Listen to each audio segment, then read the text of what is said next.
For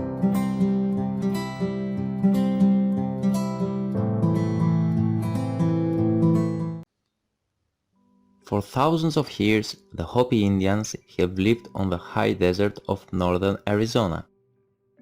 This barren but beautiful landscape was the place where Hopi gods directed them to build a number of villages made up of pueblos, what we today would call stone apartment complexes.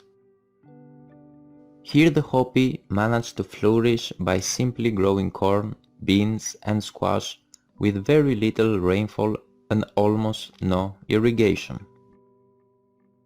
The Hopi people have unique legends and myths, and one of the most interesting of them is related to what they call the ant people.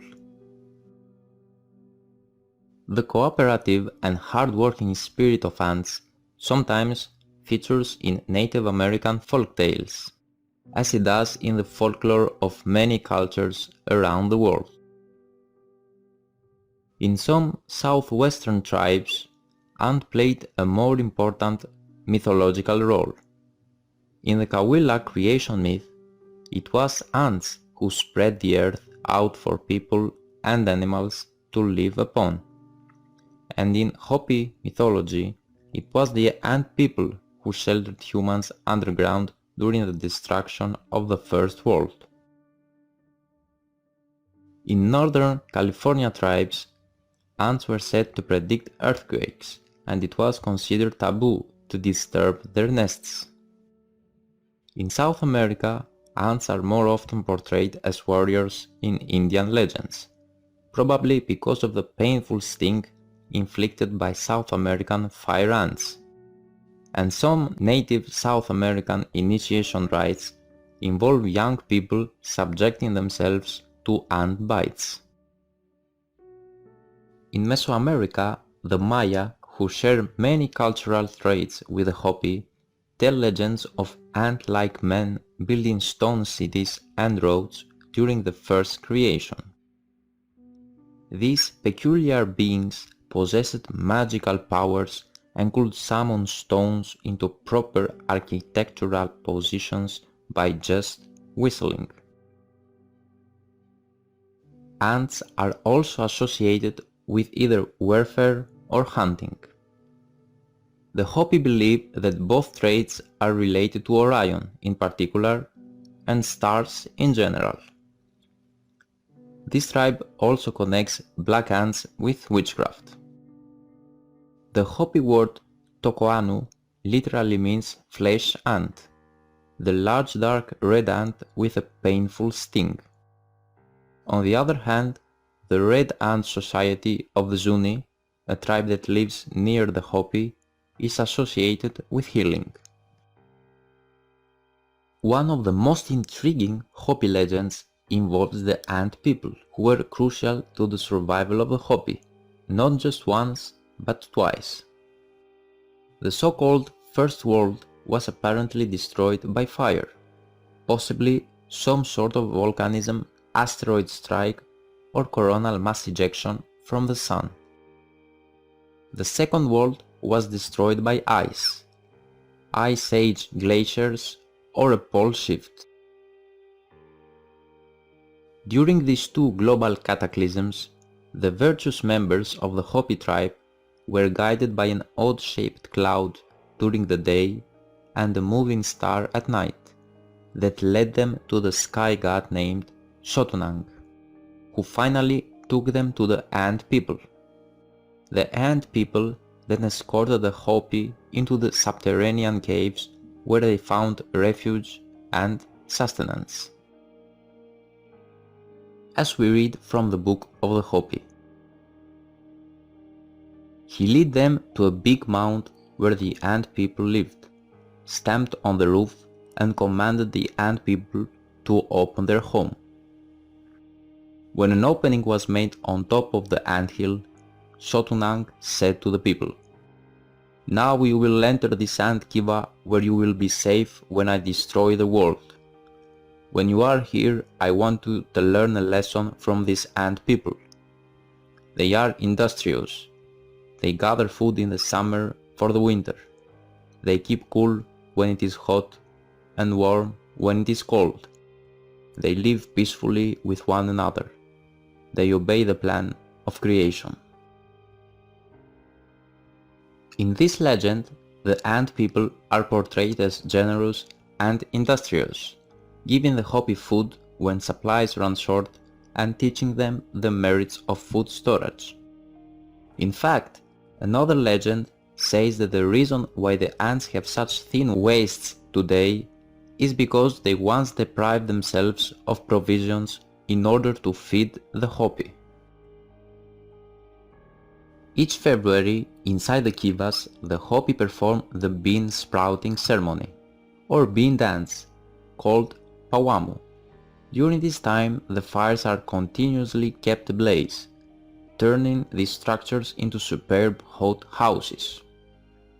The ritual commemorates a time when the Anunnaki, or ant people, taught the Hopi how to sprout beans inside caverns in order to survive. It is interesting to note that the Babylonian sky god was named Anu. The Hopi word for ant is also Anu, and the Hopi root word Naki means friends. Thus, the Hopi Annunaki, or ant friends, may have been the same as the Sumerian Anunnaki, the beings who once came to earth from the heavens.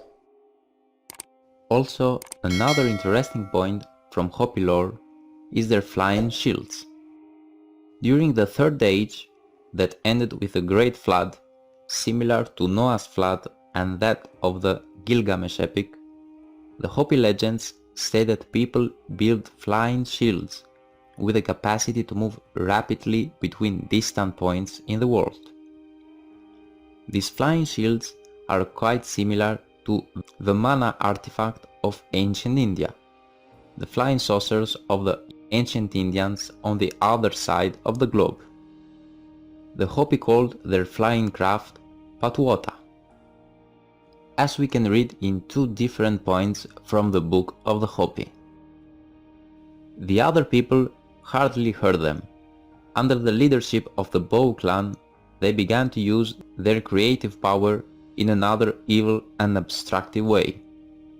But some of them made a Patuota, and with their creative power made it fly through the air. On this, many of the people flew to a big city, attacked it, and returned so fast no one knew where they came from.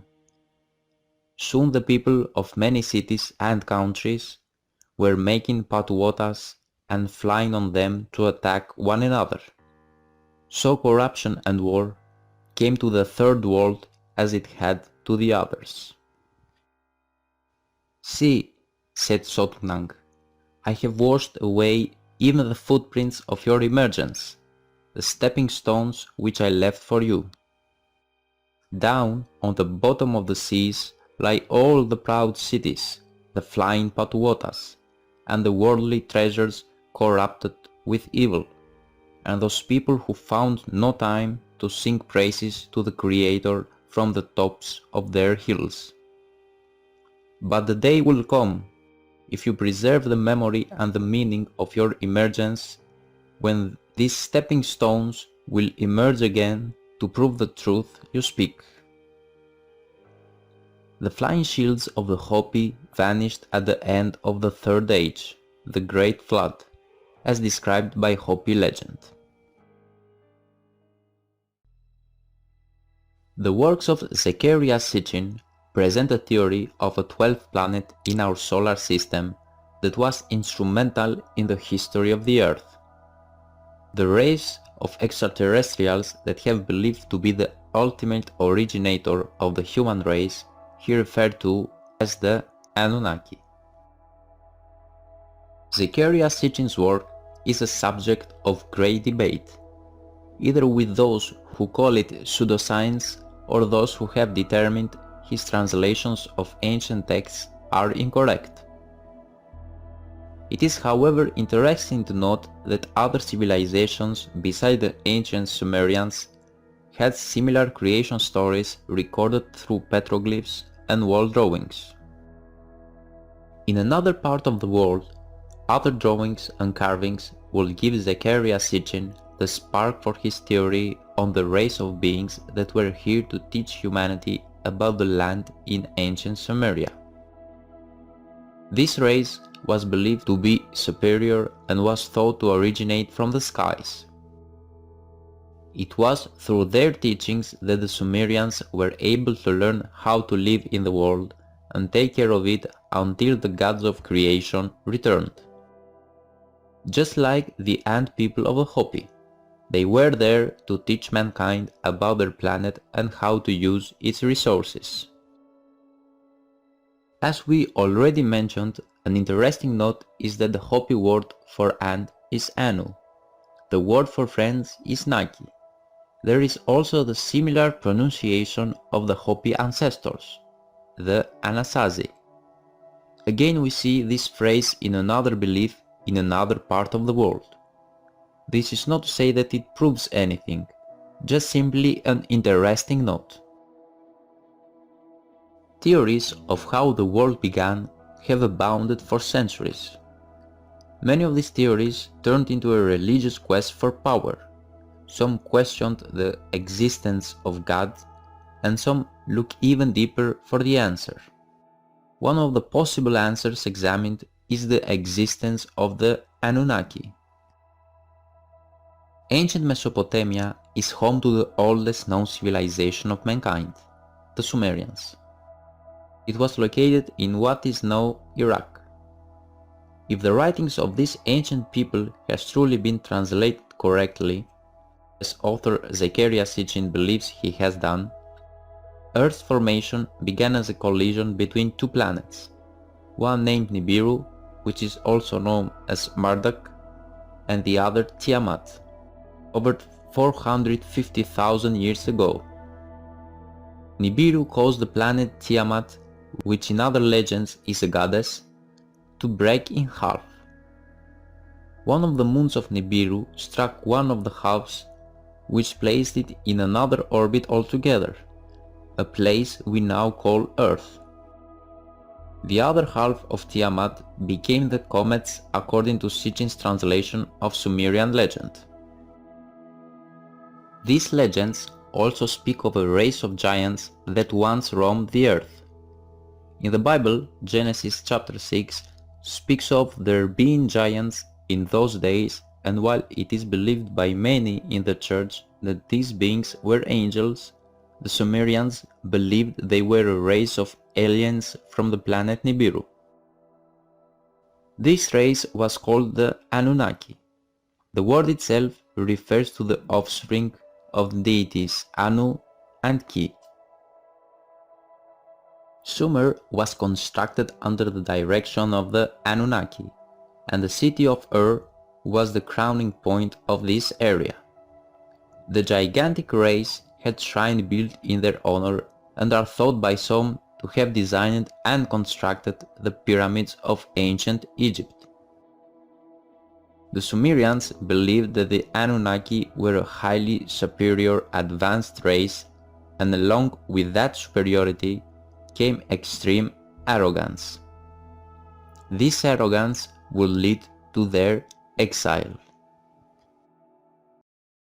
Considering all these myths and theories, either there is or there is not an actual connection between the Hopi people, the ancient Sumerians and Egyptians, it certainly gives us a clue that creation stories were very similar.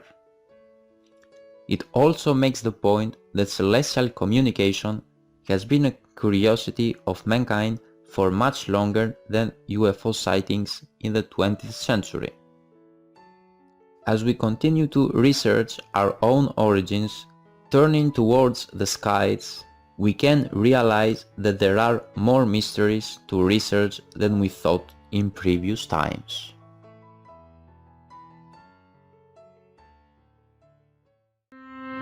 Thank you for watching. Hit the like button if you enjoyed. Join our spiritual community by clicking the subscribe button. If you found value on this video, please share it. Have a magnificent rest of the day.